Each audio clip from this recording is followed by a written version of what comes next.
चलिए भाई, अब पढ़ना क्या है? दिल्ली सल्तनत पढ़ना है आपको। दिल्ली सल्तनत काल कब से शुरू होगा? दिल्ली सल्तनत 1206 से शुरू होगा और 1526 तक। ठीक है ना? 1206 से 1526 ईस्वी तक क्या चलेगा? दिल्ली सल्तनत काल। तो उसमें आप जानोगे कि कितने वंश चले हैं। और साथ में ही आप क्या जानोगे? वंश के साथ साथ कितने शासकों ने कैसे क्या शासन किया, उनके कल्चर, सामाजिक जीवन, ठीक है ना, सिक्के, बहुत सारी चीजों के बारे में आपको आपको जानकारी मिलेगी दिल्ली सल्तनत में। तो दिल्ली सल्तनत काल पढ़ना है आपको। 5 वंश चलेंगे, ये सब आपको जानकारी हो गई। कौन कौन से वंश हैं? गुलाम, खिलजी, तुगलक, सैयद और लोदी। हमने आपको बताया कि मोहम्मद गौरी की मृत्यु के बाद उसके जो भी साम्राज्य थे, वो साम्राज्य क्या हुआ? बंटवारा कर दिया गया। कितने? 3 हिस्सों में बांटा गया, जो आपको बताएं अभी। हिंदुस्तान का साम्राज्य किसे दिया गया? कुतुबुद्दीन ऐबक को। अफगानिस्तान व गजनी का साम्राज्य अल्दौज को मिल गया। और अफगानिस्तान में काबुल और कांधार है, वो कुआचा को दिया गया। हमने बताया था कि मोहम्मद गोरी के हजारों गुलाम थे, लेकिन 4 बहुत करीबी बड़े प्रिय थे, जिनमें कुतुबुद्दीन ऐबक, बख्तियार खिलजी, अल्दौज और कुआचा था। लेकिन इसमें किसकी मृत्यु हो चुकी है? बख्तियार खिलजी की। तो अल्दौज, कुआचा और कुतुबुद्दीन ऐबक बचे थे। 1205 में एक विद्रोह को दबाने आया था मोहम्मद गौरी गजनी से वापस भारत।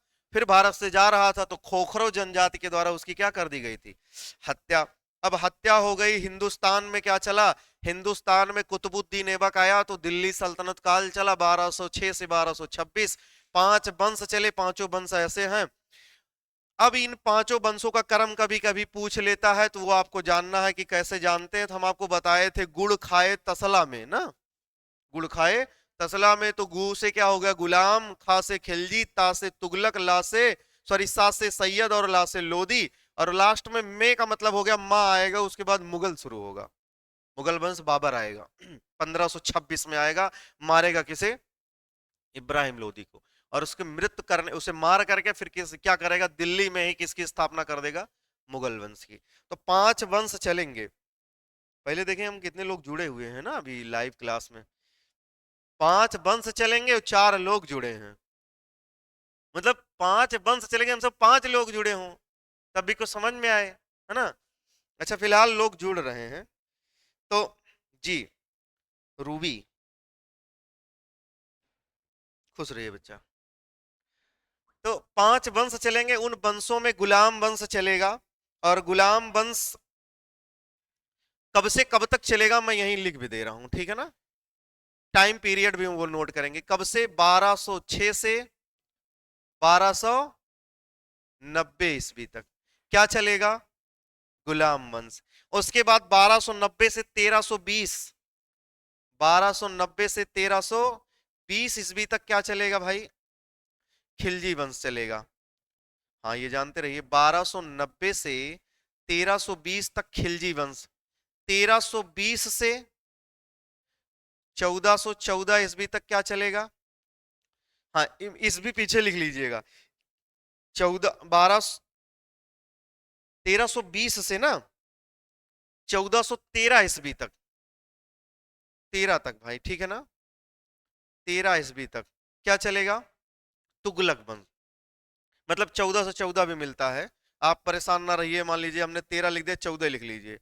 उसके बाद क्या होगा? 1414 से कब तक बताइए भाई, आप लोग पढ़े हैं?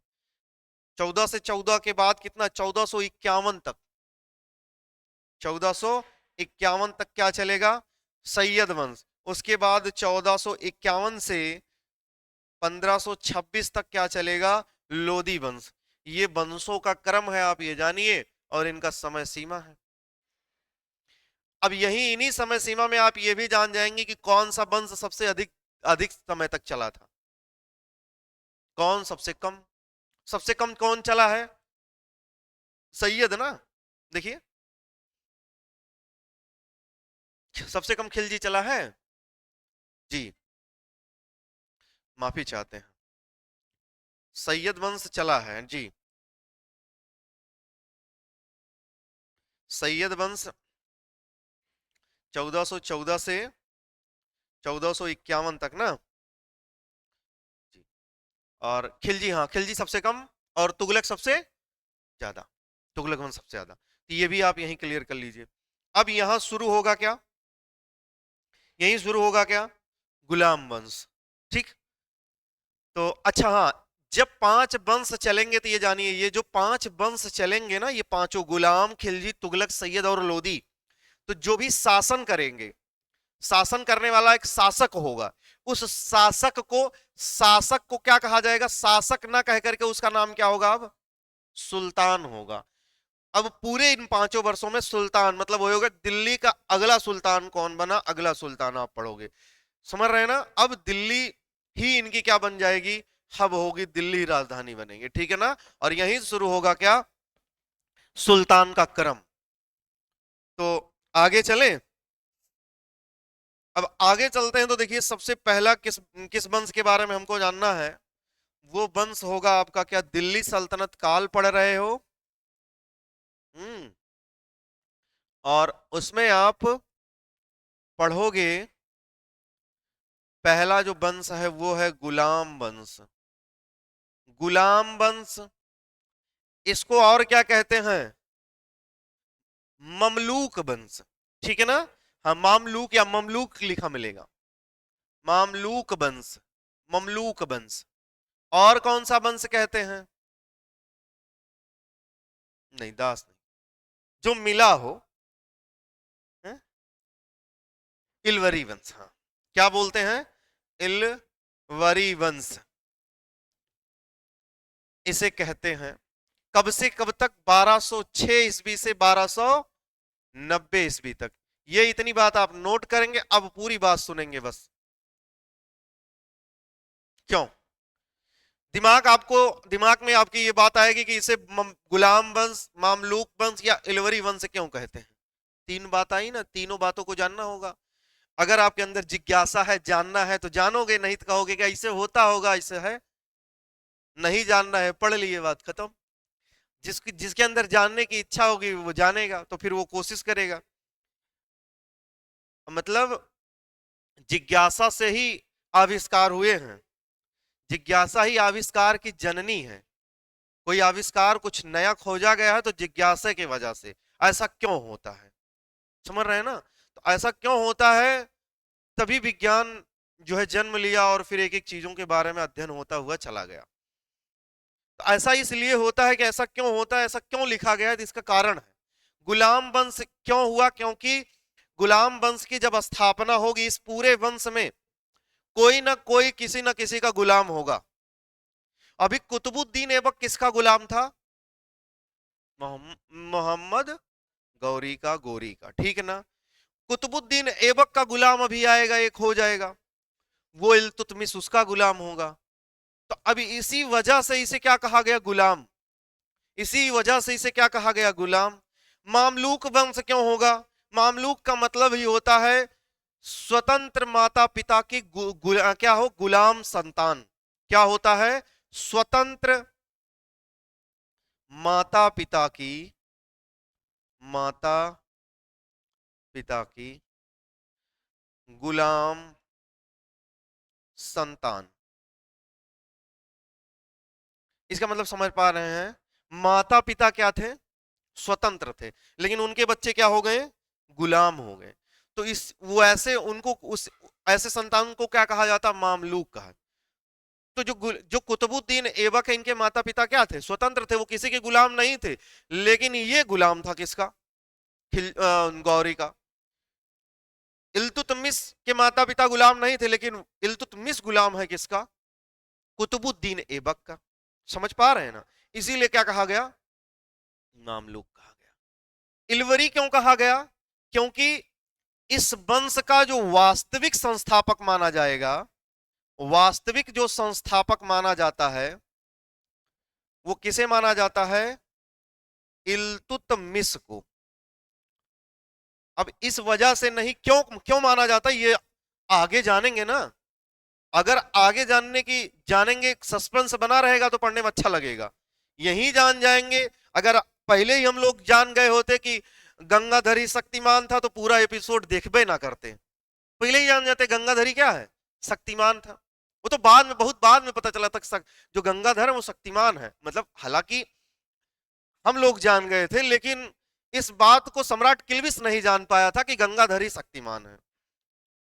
समझ पाए कि नहीं? वो चश्मा लगाते थे, अपनी आंख से ऐसे हटा करके चश्मा, और वो उनकी आंखों से क्या निकलता था, एक रेज निकाली जाती, किरण निकलती थी, लेकिन उस टाइम हम लोगों को लगता था शक्ति निकल रही है। उसी से वो जला के भस्म कर देते थे। तो सस्पेंस बना रहेगा। तो इल्तुतमिश को क्यों जो है वास्तविक संस्थापक माना गया, इसका कारण है कुतुबुद्दीन ऐबक से कुछ अच्छा उन्होंने किया था। किसने किया था? हाँ, दीपक, धन्यवाद आपका, आप जुड़े हैं। Good morning Amit Maurya, good morning. आप लोग क्लास में नहीं हैं, यही क्या है, खेद का विषय है। वास्तविक संस्थापक, वास्तविक संस्थापक इसलिए होगा क्योंकि ये क्या करेगा, कुतुबुद्दीन ऐबक से कुछ अच्छा करता है। अब कुछ अच्छा करने का मतलब ये हुआ कि इसके द्वारा सबसे पहले क्या होगा, सुल्तान की गद्दी पर बैठा, ये सुल्तान की गद्दी पे बैठेगा। जबकि कुतुबुद्दीन ऐबक सुल्तान की गद्दी पे नहीं बैठता था। जो सुल्तान की गद्दी होती थी, जो मतलब सिंहासन बना हुआ था, उस पे नहीं बैठता था, वो उसी के बगल बैठता था। वो अपने आप को गुलाम मान ही चुका था कुतुबुद्दीन ऐबक, वो उस पे कभी बैठा नहीं था, लेकिन ये उस पे बैठेगा, इसीलिए वास्तविक संस्थापक बनेगा। ये कुछ अलग काम करेगा, वो सारी चीजें आप जानेंगे। और कारण इलवरी, इलवरी होने का कारण क्या है, इल्तुतमिश किस क्या था, इलवरी तुर्क था। इलवरी तुर्क, तुर्क जाति से था, तुर्क जाति से था, समझ रहे हैं ना? यही वजह है, यही वजह है जब ये वास्तविक संस्थापक था और जब ये गद्दी पर बैठा है, और इसकी जाति क्या थी, ये इलवरी तुर्क थी, इसी वजह से इस वंश को और क्या कहा जाता है। तो उम्मीद करते कि पहले ये वाली बात क्लियर हुई होगी आप लोगों की, कि कौन सी बतिया, यही गुलाम वंश, मामलूक वंश और इलवरी वंश वाली बात, ये समझ में आया होगा। तब तो हम पढ़ेंगे ही कि इसके बारे में कि कैसे कैसे क्या क्या है। मामलूक क्या है, अरबी भाषा का, क्या है, अरबी भाषा का है ये शब्द, ठीक है ना? और उसके बाद इस पे वंश कैसे चलेगा, क्या क्या होगा। अब इलवरी जो होता है वो बलबन भी था, इलवरी जो तुर्क था वो बलबन भी था, लेकिन इसे भी माना जाता है, किसे, इल्तुतमिश को भी माना जाता है। तो सबसे पहले हमको क्या पढ़ना है, कुतुबुद्दीन ऐबक के बारे में। ठीक, इतनी बातें आप नोट किए होंगे। अब इसमें आप पढ़ेंगे किसके बारे में, कुतुबुद्दीन ऐबक के बारे में। नहीं, कुछ लिखना नहीं है आपको, हम आपको बताएंगे। ठीक, कुतुबुद्दीन ऐबक, समय सीमा इनकी कब से शुरू होती है, 1206 से 1210 ईस्वी। दिल्ली के सिंहासन पर कौन बैठा, कुतुबुद्दीन ऐबक। कुतुबुद्दीन ऐबक बना, दिल्ली के सिंहासन पर बैठा। तो कुतुबुद्दीन ऐबक जो है कितने कितने वर्ष, 4 वर्ष ना, 4 वर्ष जो है दिल्ली के सिंहासन पर रहा। अब इसमें जानना है, ऐबक का अर्थ होता है क्या, ऐबक का अर्थ जो होता है चंद्रमा का देवता, चंद्रमा का देवता, ठीक है ना? ये ऐबक का अर्थ है, ऐबक का अर्थ है। कुतुबुद्दीन ऐबक को भारत में मुस्लिम साम्राज्य का संस्थापक भी माना जाता है। कहा, कुतुबुद्दीन ऐबक को भारत में क्या, मुस्लिम, भारत में मुस्लिम साम्राज्य का क्या माना जाता है, संस्थापक माना जाता है। बात समझ रहे हैं? क्योंकि अब इसके द्वारा मुस्लिम साम्राज्य की स्थापना की गई, कहा, अस्थाई रूप से। अभी तक तो एक अस्थाई था, लेकिन अब ये क्या हो जाएगा, अस्थाई रूप से इसकी क्या माना जाएगा भाई, संस्थापक इसे माना जाएगा। अब आपको पता चल गया कि ये जो है किसका गुलाम था। तो सबसे पहले आपको पता है कि ये मोहम्मद गौरी का क्या था, गुलाम था। और इसने ही तराइन के दूसरे युद्ध में महत्वपूर्ण भूमिका निभाई थी किसकी? हाँ, गुड मॉर्निंग भैया। मिस्टर सिद्धार्थ मतलब सुधांशु जी। जी, क्या कहते हैं कि इसने ही सबसे ज्यादा महत्वपूर्ण भूमिका निभाई थी तराइन के द्वितीय युद्ध में। किसने? कुतुबुद्दीन ऐबक ने। किसके विस्तार में? मोहम्मद गौरी के विस्तार नीति को बढ़ाने में। ठीक। अब ये जब गद्दी पर बैठेगा सिंहासन, ये कभी भी सुल्तान की पदवी को धारण नहीं किया था। हम आपको बताया ना, सुल्तान के सिंहासन पर ये कभी भी बैठा नहीं था। फिर ये क्या बना था? सिपह सलार। क्या बना था? सिपह सलार का मतलब क्या होता है? क्या लिख रहे हो भैया? हैं? अच्छा। हाँ, वो थोड़ा सा ना इस टाइम पे हो क्या रहा है कि कहीं ना कहीं कुछ सेटिंग, कैमरा की जो सेटिंग है उसमें कुछ ना कुछ क्या हुआ है, कुछ कमी रह गई है। बाकी इससे पहले वाले वीडियो में देखोगे ऐसा नहीं है, लेकिन क्या हुआ, ठीक है ना, करिया ही सही, लेकिन जो जो अ, जो पढ़ाई का मतलब है, जो जो हमारे शब्द हैं वो तो सही है, वो साफ सुथरे हैं, उसमें कोई, उसमें उज्जवल है, कोई करिया वाली बात नहीं है। ठीक है, ठीक है। ये कहीं ना कहीं उसमें दिक्कत है, लाइटिंग में प्रॉब्लम है। बोर्ड भी आपको कुछ नीले जैसा दिख रहा होगा, बीच में कुछ व्हाइट सा दिख रहा होगा ना, हम भी देख रहे हैं कमेंट में, जो आप लोग कमेंट कर रहे हैं। क्लास हमारे में भी लाइव चल रही है, तो फिलहाल उसकी बात नहीं करेंगे। आप बिल्कुल सही कह रहे हैं। तो मुस्लिम साम्राज्य का संस्थापक किसे? कुतुबुद्दीन ऐबक। मामला पहुंचा कहां, हम बता रहे थे, सिपाह सलार की भूमिका में बैठता। सिपाह सलार का मतलब क्या होता? कभी भी सुल्तान की गद्दी पर नहीं बैठा, अपने आप को वो सेनापति के रूप में ही रहा। तो ये दूसरी बात हो गई कि सिपाह सलार। इसने आप अपनी राजधानी किसे बनाया, ये बड़ा इंपॉर्टेंट है। तो ये कभी भी किस पे, इसने सुल्तान की उपाधि को धारण नहीं किया, सुल्तान की उपाधि को धारण नहीं किया, उपाधि को धारण नहीं किया, मतलब क्या बन के रहा? सिपाह सलार। दूसरी बात, इसने अपनी राजधानी, इसने अपनी राजधानी लाहौर को बनाई। किसे बनाई? लाहौर को बनाई। अभी देखो, ये लाहौर बनाएगा और इल्तुतमिश आएगा तो फिर किसे बना लेगा? लाहौर से अपनी राजधानी बदल देगा और लाहौर से कहां ले आएगा? दिल्ली, इल्तुतमिश। तो कुछ चीजें ऐसी हैं जिसे, जिसके कारण से उसे क्या माना जाता है? वास्तविक संस्थापक। अब देखो, ये क्या करता था? ऐबक जो है नेक और दरियादिल व्यक्तित्व का व्यक्ति था। इसने क्या किया? लाखों का दान किया था, जिसके कारण इसे क्या कहा जाता है? लाख बख्श के रूप में जाना जाता है। इसकी उदारता के कारण। जी धन्यवाद आप सबका, दीपक, अमित और जो है सुधांशु। तो इसने राजधानी लाहौर बनाई और इसे लाख लाख बख्श कहा जाता, क्योंकि इसकी उदारता के कारण, नेक दिल के कारण ये क्या किया है? दान, दान किया था। ठीक। भारत में पहली जो मस्जिद है, जिसको हम आप जिसका जो है निर्माण किसने करवाया है? दिल्ली में करवाया है इसने, कुतुबुद्दीन ऐबक। उस मस्जिद का नाम क्या था? कुव्वत उल इस्लाम। कुव्वत उल इस्लाम मस्जिद कहां है? दिल्ली में है, पहली मस्जिद कुव्वत उल इस्लाम। ये कहां है? दिल्ली में है। तो ये इसका निर्माण इसने करवाया। इसने अजमेर में क्या आपको बताए थे? अजमेर में 2.5 दिन का झोपड़ा, 2.5 दिन का झोपड़ा, इसका ये मस्जिद है, ये इसका भी निर्माण करवाया इसने। इसे क्या कहा जाता है? लाख वक्स कहा जाता है। क्यों कहा जाता है? ये सब कारण हम आपको बताए हैं। जी, पील वक्स, हाथियों के दान के कारण जी इसे पील वक्स कहा गया। इसने अजमेर में ही क्या बनवाया था? 2.5 दिन का झोपड़ा बनवाया था। अब ये भी बताए थे कि 2.5 दिन का झोपड़ा क्या है, क्या था उस समय? विग्रह राज चतुर्थ हिंदू राजा थे, उनके द्वारा वो एक संस्कृत विद्यालय था जिसमें संस्कृत की शिक्षा दी जाती थी। ये गया हुआ था वहां कुतुबुद्दीन ऐबक, 2.5 दिन रुका। 2.5 दिन का मतलब 2 दिन और आधा, 2.5 दिन जिसे हम लोग कहते हैं। 2.5 दिन रुका, इसीलिए इसने वहीं पर वापस आते समय इसने उसे क्या बनवा दिया? मस्जिद बना दिया उसे। कुछ लगता नहीं था, मिस्त्री इनके साथ चलते थे। ठीक है ना, मसाला और ईंट का निर्माण व्यवस्था की गई, और ऊपर वाले हिस्से को तोड़ा गया, ऊपर छत्रक जैसा नुमा बना दिया गया, और जो है वो मस्जिद बन गया। मंदिर और मस्जिद में हम आपको पता है बहुत ज्यादा अंतर नहीं होता, केवल शिखर का ही अंतर होता है।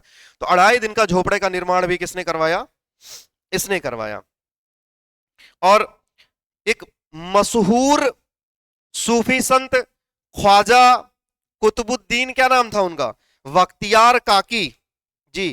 ख्वाजा कुतुबुद्दीन बख्तियार काकी की याद में इसने एक निर्माण करवाया, क्या? कुतुब मीनार। ठीक है ना, कुतुब मीनार की नींव किसने रखी? कुतुब मीनार कहां? दिल्ली। कुतुब मीनार कहां है? दिल्ली में है। ये एक स्मारक है जिसे विदेशी और घरेलू पर्यटकों ने खूब देखा। आज का करंट हम यही पढ़ाए हुए हैं, देखते हैं, अभी हम आपको बता ही रहे हैं। देखिए ये रहा आज का करंट, हम यही पढ़ाए थे कि कुतुब मीनार, देखिए कुतुब मीनार दिल्ली में है, जिसे 32 लाख घरेलू पर्यटकों ने देखा है। और दूसरी बात है, कुतुब मीनार दिल्ली में है जिसे 2.20 लाख पर्यटकों, कैसे विदेशी पर्यटकों ने देखा है। ये आज अभी आज का करंट का क्वेश्चन यही था। करंट का क्वेश्चन ये था कि वो भारत के हेरिटेज फुटकॉल रैंकिंग 2024 में देश का कौन सा स्मारक सबसे ज्यादा देखा गया है? वो ताजमहल था, लेकिन कुतुब मीनार भी देखा गया है जो तीसरे स्थान पे है। तो फिलहाल हम कहां पढ़ रहे थे जी? कुतुब मीनार। ये कहां है? दिल्ली में है। तो दिल्ली में है कुतुब मीनार। इसकी भी नींव किसने रखी? निर्माण कार्य आरंभ करवाया, पहली मंजिल बनवा दिया था कुतुबुद्दीन ऐबक ने।